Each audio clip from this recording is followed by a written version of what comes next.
Guys, जो Indian historiography के अलग अलग आइडियोलॉजी देख रहे हैं उसके अंदर एक एरा आता है जहां पर हम लोग पोस्ट इंडिपेंडेंस हिस्टोरियोग्राफी किस तरह से हुई वो देखते हैं। सो पोस्ट इंडिपेंडेंस भी हिस्टोरियोग्राफी में बहुत सारे चेंजेस इंडियन हिस्टोरियोग्राफी में देखने मिलते हैं, क्योंकि यहाँ पर क्या था, कास्ट सिस्टम बहुत ज्यादा था, यहाँ पर क्या था, फेमिनिज्म बहुत ज्यादा था। तो उसके ऊपर क्या होता है, चेंजेस होते हैं। तो पोस्ट इंडिपेंडेंस हिस्टोरियोग्राफी भी जो है इंडियन हिस्ट्री के पार्ट में तीन अलग अलग पार्ट में डिवाइड हो जाती है। Very first thing that is come Marxist historiography, जो हमने देखा था कम्युनिस्ट पार्टी ऑफ इंडिया इस आइडियोलॉजी पे अपनी पूरी पार्टी रन करती थी, देखा था हमने, राइट। इसके बाद यही डिवाइड हो जाता है सेकंड जो very important part, that is India का कास्ट सिस्टम। उसके ऊपर तो सब अल्टर्न हिस्टोरियोग्राफी मिल जाती है हमें, जहां पर उस समय के दलित सिस्टम, कास्ट सिस्टम के ऊपर डिटेल में यहाँ पे हमें बुक्स मिलती है। बहुत सारे नोटेबल हिस्टोरियन है, जिन्होंने नोटेबल स्कॉलर्स है इंडिया के, इन्होंने इसके ऊपर बहुत सारे कंसेप्ट लिखे हैं, बहुत सारी बुक्स लिखी है। सो दैट हमें यहाँ पे मिलती है हिस्ट्री में। एक और चीज यहाँ पर सबअल्टर्न। देन इसी तरह से जब हम आगे बढ़ते तो इंडिया में न सिर्फ कास्ट सिस्टम के बेस पर ही बहुत सारी चीजें होती थी, बट वुमेन और मेन के बीच में बहुत सारे डिफरेंसेस थे। तो एक और हिस्ट्री का वेरी इंपॉर्टेंट पार्ट हमें मिल जाता है यहाँ पे पोस्ट इंडिपेंडेंट पीरियड में, that is feminist historiography, right. यहाँ पर क्या होगा, role and achievement of women के बारे में बताया जाएगा और किस तरह से उन्हें उससे निग्लेक्ट किया जाता था, दैट ऑल्सो। तो उस तरह से लिखा गया है कि फेमिनिस्ट हिस्टोरियोग्राफी के अंदर हमें चीजें मिल जाती है। तो सबसे पहले देखते हैं मार्क्सिस्ट हिस्टोरियोग्राफी में क्या था।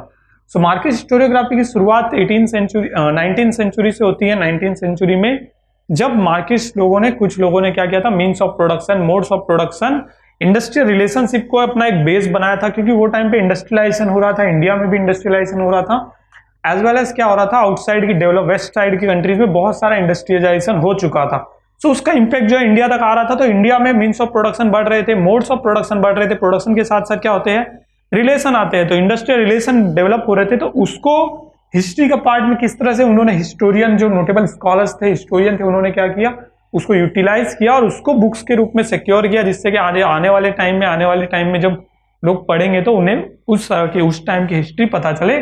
सो इसके ऊपर मेन मोटो, जो मेन टारगेट करके जो हिस्ट्री लिखी गई, दैट इज मार्क्सिस्ट हिस्टोरियोग्राफी। इसके ऊपर बहुत सारे, और एज वेल एज उसके साथ साथ जैसे बढ़ा तो वहां पे क्या होता गया, वहां पे भी एक तबका, वहां पे भी एक ग्रुप ऑफ पीपल अलग अलग होते गए, कि कुछ लोग मजदूर है तो कुछ लोग जो है बॉस हो रहे हैं, कुछ लोग मैनेजर हो रहे हैं। तो वहां पर भी इंडस्ट्रियल लेवल पे पहुंचने के बाद क्या हो गया, वहीं से डिवाइडिंग सिस्टम चालू होने लगा। इंडियन हिस्ट्री के अंदर हम लोग जब भी देखते हैं तो डिवाइडिंग सिस्टम की शुरुआत हो जाती। तो transition with in cast system के अंदर अलग अलग जो ट्रांजिशन होने लगे, जहां पर एक मजदूर वर्ग है, वहां पर एक सैलरीड वर्ग है, वहां पर एक मैनेजर लेवल के लोग हैं। सो उसको एक टारगेट करके जो भी बुक्स लिखी गई है, दैट इज मार्क्सिस्ट हिस्टोरियोग्राफी, जिसका वेरी इंपॉर्टेंट रोल प्ले होता है। तो Indian communist party of India जो है, जो मजदूर लेबर के ऊपर मेनली फोकस करती है, जो हमने पढ़ा था पॉलिटिकल साइंस में, राइट। सो उस तरह से उसके ऊपर उन्होंने क्या किया, स्पेसिफिक लेबर लॉज और लेबर्स के वेलफेयर के ऊपर बात की, दैट इज मार्क्सिस्ट जो पीपल थे। सो उससे मार्क्सिस्ट हिस्टोरियोग्राफी निकल के आती है। इसमें मोस्ट जो वेरी इंपॉर्टेंट काम किया है, जिन लोगों ने नोटेबल स्कॉलर्स के नाम है, that is Damodar Kosambi, Ramsharan Sharma, comrade Patil, comrade Dange. इस तरह से चार लोग हैं जिन्होंने बहुत ज्यादा इसके ऊपर काम किया। इनकी बुक्स, इनके आर्टिकल्स, इनके सोशल जो आर्टिकल्स होते थे वो न्यूज़पेपर में वो टाइम पे पब्लिश होते थे। तो वही जो हिस्ट्री में हमारे पास सिक्योर एंड सुरक्षित है, ठीक है। तो जिससे हिस्ट्री प्रिजर्व हुई थी। इसमें मैंने कॉमरेड डेंगे जी का नाम लिया है। कॉमरेड डेंगे जी, जिन्होंने कि फाउंडर मेंबर है इंडियन कम्युनिस्ट पार्टी, जो कम्युनिस्ट पार्टी ऑफ इंडिया, उसके फाउंडर मेंबर्स में उनका नाम आता है। सो कम्युनिस्ट पार्टी ऑफ इंडिया की जो आइडियोलॉजी थी वो भी इस आइडियोलॉजी से मैच होती है, राइट। तो मार्क्सिस्ट आइडियोलॉजी वाले थे कम्युनिस्ट पार्टी ऑफ इंडिया के सारे लोग, राइट। तो कम्युनिस्ट पार्टी ऑफ इंडिया की जो बेस मेंबर है उनका भी नाम इसलिए मार्क्सिस्ट हिस्टोरियोग्राफी में आ रहा है। देन हमारे पास जो बुक वहां पे मिलती है, जो हमें मार्क्सिस्ट हिस्टोरियोग्राफी के टाइम की पूरी नॉलेज शेयर करेगी, तो वो बुक है very important book, that is primitive communism to slavery. इस बुक के अंदर सारी डिटेल मिलती है। तो मार्क्सिस्ट हिस्टोरियोग्राफी का सारा जो आर्टिकल्स उस टाइम पर था, वो सारी चीजें इस बुक के अंदर मिल जाती है, राइट। अब हम लोग देखते हैं सबअल्टर्न हिस्टोरियोग्राफी। तो मैंने आपको बताया जैसे मार्क्सिस्ट हिस्टोरियोग्राफी की शुरुआत में जैसे जैसे इंडस्ट्रियलाइजेशन हो रहा था, धीरे धीरे कास्ट सिस्टम वहीं पे इफेक्ट डालना चालू हो गया था। सो सबअल्टर्न हिस्टोरियोग्राफी की शुरुआत, उसके जो बीज है, उसके जो सीड्स है, वो हमें मार्क्सिस्ट हिस्टोरियोग्राफी से ही मिल जाते हैं। सबअल्टर्न हिस्टोरियोग्राफी की शुरुआत जो है वो कास्ट सिस्टम का इंडिया में बहुत ज्यादा जब एक्सप्लोइटेशन हो गया था, बहुत ज्यादा एक्सप्लोइटेशन होता था on the basis of caste जब लोगों के साथ, तब सबअल्टर्न हिस्टोरियोग्राफी ने अपना प्लेस यहाँ पे दिया। और यहाँ पे कुछ लोगों ने जो मतलब बिलो कास्ट जो लोग होते हैं, जो ग्राउंड लेवल की कास्ट वाले, जिसे बॉटम मोस्ट रैंक भी कहा जाता है। सबल्टन जो यहाँ पे वर्ड यूज हुआ है सबल्टन, इसका मीनिंग ही होता है बॉटम मोस्ट रैंक। तो bottom most rank of the people, society के जो बॉटम में रैंक, बॉटम मोस्ट मतलब जो एकदम नीचे लेवल के लोग हैं, जिनको के कास्ट में हमेशा कम समझा जाता है, और उनके साथ जो एक्सप्लॉयटेशन होता था उसके ऊपर बहुत सारे लोगों ने लिखना स्टार्ट किया, जिससे कि क्या हो, वो बातें लोगों के सामने आए और धीरे धीरे वो एक्सप्लॉयटेशन खत्म हो। तो इसके ऊपर जो हिस्टोरियोग्राफी और हमारे पास लिखी हुई जो चीजें मिलती है, दैट इज सबल्टन हिस्टोरियोग्राफी, वही सबल्टन हिस्टोरियोग्राफी है। सो पोस्ट इंडिपेंडेंट पीरियड के अंदर that is very important point था, जिसके ऊपर काफी ज्यादा कामकाज हुआ। ठीक है, सो सबल्टन का मीनिंग मैंने आपको बता दिया, जिसको मार्किस हिस्टोरियोग्राफी में कास्ट सिस्टम आने के बाद इसका मेन रोल हुआ था, लेकिन मार्किस हिस्टोरियोग्राफी ने थोड़ा थोड़ा लेबर्स के ऊपर ज्यादा फोकस किया था, लेकिन ये पूरी तरह से कास्ट बेस्ड सिस्टम के ऊपर बात करेगा सबल्टन हिस्टोरियोग्राफी, राइट। तो इसको वेरी इंपॉर्टेंट राइटिंग तरीके से लिखने का जो शुरुआत हुई थी वो सबसे पहले कब हुई थी, फोकलोर में, right. Folklore is the form जो कि वेरी इंपॉर्टेंट फॉर्म था writing of the history in subaltern historiography में। जब हिस्ट्री की राइटिंग की बात होती है तो folklore is the very important point, जहां पर लोक संगीत हमें मिल जाते हैं, जिससे पता चलता है कि किस तरह से सबल्टन हिस्टोरियोग्राफी में क्या क्या चीजें होती थी। अब इसके अंदर जिन्होंने वेरी इंपॉर्टेंटली काम किया है that is Ranjit Guha, Mahatma Jyotiba Phule, doctor Ambedkar, doctor Baba Saheb Ambedkar, जिनका नाम हम लोग सब जानते हैं। सो इन्होंने वेरी इंपॉर्टेंटली काम किया है। Ranjit Guha ji is the first man जिन्होंने स्टार्ट किया था सबल्टन हिस्टोरियोग्राफी में अपना playing role, very important role देना स्टार्ट किया था। इसके बाद महात्मा ज्योतिबा फूले, महात्मा ज्योतिराव फूले जिनका नाम है, महात्मा ज्योतिबा फूले कहा जाता है उन्हें, और इसके साथ ही क्या है, डॉक्टर बाबा साहेब अम्बेडकर। तो इन्होंने वेरी इंपॉर्टेंट रोल प्ले किया है। तो महात्मा ज्योतिराव फूले, जिनकी वाइफ का नाम था सावित्रीबाई फूले, इन्होंने फेमिनिस्ट में भी बहुत अच्छे से काम किया। सावित्रीबाई फूले ने एजुकेशन फॉर वुमेन, इसके ऊपर भी इन्होंने बहुत सारे काम किए। तो सबल्टन हिस्टोरियोग्राफी में इनकी जो बुक मिल जाती है that is very important book in the subaltern historiography. जब भी सबल्टन हिस्टोरियोग्राफी की बात होती है, डॉक्टर ज्योतिराव फूले जी की बुक शूद्र अतिशूद्र, इसकी बात होती है। महाराष्ट्र से बिलोंग करते थे डॉक्टर ज्योतिराव फूले। तो Shudra Atishudra, this word is Marathi word, right.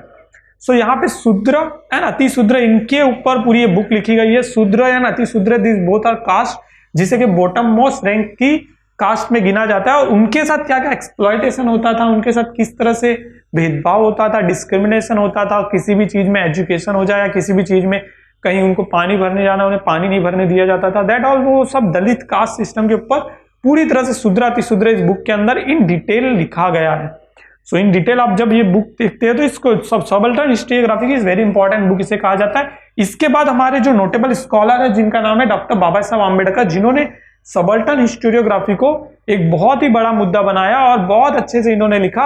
और they are the doctor, actually doctorate, क्योंकि उन्होंने पीएचडी की थी इकोनॉमिक्स में, पीएचडी की थी पॉलिटिकल साइंस में, पीएचडी की थी सोशियोलॉजी में, ठीक है। सो उनके पास बहुत सारा नॉलेज था, उन्होंने अपनी बुक्स लिखी इंग्लिश में, और वो पूरे वर्ल्ड में जब फेमस हुई तो इस सबल्टन हिस्टोरियोग्राफी को सबसे ज्यादा बढ़ावा मिला डॉक्टर बाबा साहब अम्बेडकर के काल में, ठीक है। तो इनकी जो वेरी इंपॉर्टेंट और वेरी फेमस बुक है जो यहाँ पे बताएगी, that is who were the Shudras, Shudras कौन थे। इस बुक के अंदर बहुत अच्छे से बताया गया है कि who were the Shudras and उनके दुख और दर्द, उनके जो, तो दलित सिस्टम के ऊपर मेन मोटो जो था डॉक्टर बाबा साहब अम्बेडकर का, दैट इज ऑन दलित। उन्होंने दलित कास्ट और दलित सिस्टम के ऊपर पूरी तरह से अपना टारगेट किया।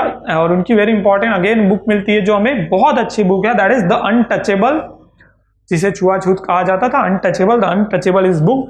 एंड ये दोनों भी बुक बहुत फेमस हुई थी पूरे इंडिया में ही नहीं, ऑल ओवर वर्ल्ड में। और सबल्टन हिस्टोरियोग्राफी के अंदर अगर सबसे नोटेबल स्कॉलर की बात की जाए that is doctor Baba Saheb Ambedkar. We all are familiar with them, doctor Baba Saheb Ambedkar, क्योंकि उन्होंने इंडियन जो कॉन्स्टिट्यूशन है उससे प्रिपेयर करने में उनका वेरी इंपॉर्टेंट रोल है, right. Let's move on the last one, that is feminist historiography. यहां तक बात हुई, यहाँ पे क्या होती है, लेबर से रिलेटेड इंडस्ट्रियल रिलेशन आए तो लेबर लॉ, लेबर से वेलफेयर के ऊपर बात हुई। यहाँ पर क्या हुई, दलित कास्ट सिस्टम जो है और बॉटम मोस्ट रैंक के जो कास्ट सिस्टम से शूद्र है, अतिशूद्र है, इनके हित और इनके वेलफेयर की बात हुई यहाँ पर। अब आता है फेमिनिस्ट, जहां पर क्या होता है, feminist, this word make from the female, female side से फेमिनिस्ट वर्ड बनता है।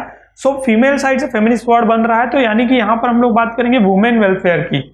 तो फर्स्ट में labour welfare, then caste system के बेस पे जो एक्सप्लॉयटेशन हो रहा है उसे खत्म करना था।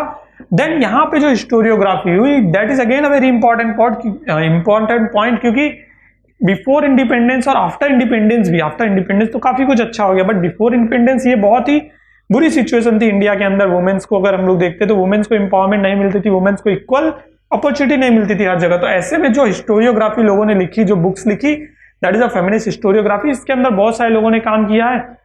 इसकी शुरुआत हुई थी 19वीं सेंचुरी में, ठीक है। तो जहां मोस्ट ऑफ द टाइम जब भी हम हिस्टोरियोग्राफी की बात करते हैं तो फेमिनिस्ट हिस्टोरियोग्राफी में जब जब भी बात की जाती है तो role and achievement of historiography और उनको किस तरह से उससे अलग कर दिया जाता था, राइट। उन्हें क्या किया जाता था, उन्हें इससे अलग कर दिया जाता था, उन्हें अचीवमेंट और इस सबसे क्या किया जाता था, अलग कर दिया जाता था, उन्हें नहीं माना जाता था सोसाइटी का पार्ट।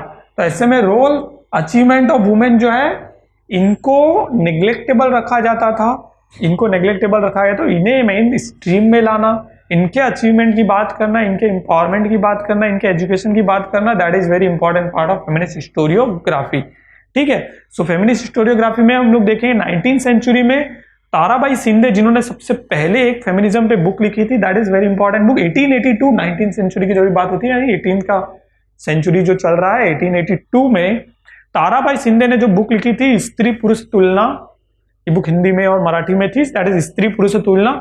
और ये बुक जो बुक लिखी गई 1882 में, इसे इंडियन हिस्ट्री के अंदर फेमिनिज्म की सबसे पहली बुक माना जाता है, जिसे ताराबाई शिंदे ने लिखा 1882 में।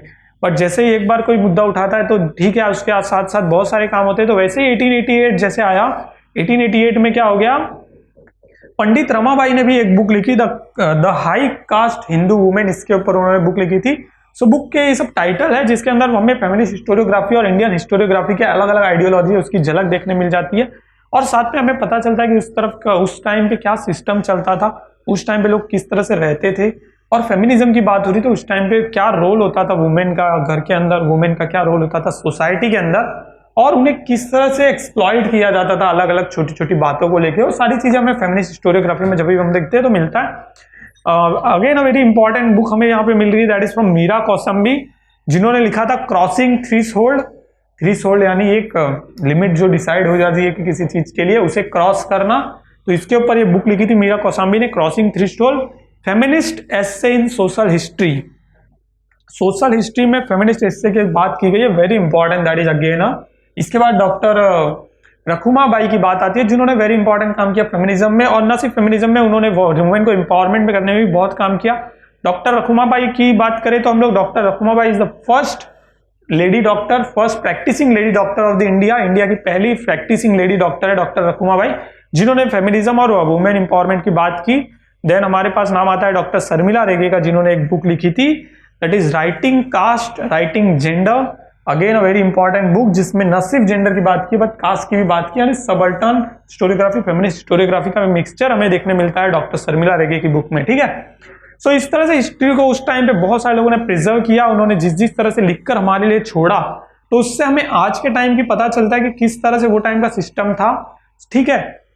और वो सारी चीजें जब हमें पता चलती है तो हम लोग उससे उसके अकॉर्डिंगली उस सारी चीज को आज के टाइम पे ना करें, आज उससे हम लोग आगे बढ़े, आज उससे आगे बढ़ने की बात करें। That is very important part कि जब भी हम लोग हिस्ट्री पढ़ते हैं, हिस्ट्री के पढ़ने का सबसे बड़ा रीजन, सबसे बड़ा मोटो हमारा ये होना चाहिए कि हमें जानना है कि पीछे हमारी हिस्ट्री में क्या होता था। जो अच्छी चीजें है उसे हमें कैरी फॉरवर्ड करना है, उसे कंटिन्यू करना है, जो बुरी चीजें है उसे वापस आने वाली टाइम में सोसाइटी में नहीं लाना है, इसके ऊपर हम लोग काम कर सके। तो इंडियन हिस्टोरियोग्राफी को हमने पढ़ा, जहां पे इन डिटेल में हमने सारी चीजें देख ली कि किस तरह से Indian historiography ancient period, medieval period में, मॉडर्न पीरियड में बढ़ती गई। इसके बाद कैसे कैसे आइडियोलॉजी में लोगों ने काम लिखा, किस तरह से हमारी हिस्ट्री प्रिजर्व हुई। तो सबसे पहले कनल लोगों ने लिखना चालू किया, ब्रिटिश ऑफिसर ने, फिर ओरिएंटल हिस्टोरियोग्राफी, जहां पे वेस्टर्न कल्चर के वेस्टर्न नोटेबल स्कॉलर्स जो थे, वो वेस्टर्न के जो भी हिस्टोरियन थे, जिन्होंने कि इंडियन हिस्ट्री को, इंडियन कल्चर को, इंडियन लैंग्वेजेस जो संस्कृत है उसे क्या कहा था, mother of the all Indo European language. उन्होंने इन डिटेल देखा था और हमारे कल्चर की तारीफ की थी, ट्रेडिशन की तारीफ की थी। तो ओरिएंटल हिस्टोरियोग्राफी। उसके बाद नेशनलिस्टिक आया, जहां पर क्या हुआ कि नेशनलिज्म, राष्ट्रवादी लोगों ने, जिन्होंने राष्ट्र के प्रति उनको प्रेम था, नेशन के प्रति उनकी क्या एक अलग ही इच्छाएं होती थी, उन्होंने क्या किया, कुछ दूसरे मतलब जो ब्रिटिश लोगों ने लिखी उसको उन्होंने अपोज भी किया, बट उन्होंने कुछ नेशनलिस्टिक बुक लिखी, जिससे हमें पता चला कि इंडियन जो इंडिपेंडेंट इरा जो था उसके अंदर किस तरह से हिस्ट्री हमारी डेवलप हुई। उसके बाद हमने देखा कि किस आइडियोलॉजी के साथ इंडियन पोस्ट इंडिपेंडेंस पीरियड में हिस्टोरियोग्राफी हुई। तो मार्किस लेबर वेलफेयर के ऊपर बात की, सबल्टन यानी कास्ट सिस्टम वेलफेयर की बात की, फेमिनिस्टम मतलब फेमिनिस्ट हिस्टोरियोग्राफी मतलब हमने वुमेन डेवलपमेंट और वुमेन इंपावरमेंट की, वुमेन वेलफेयर की बात की। इस तरह से हमने इंडियन ट्रेडिशन हिस्टोरियोग्राफी को पूरा इन डिटेल में देखा। That's all for this chapter.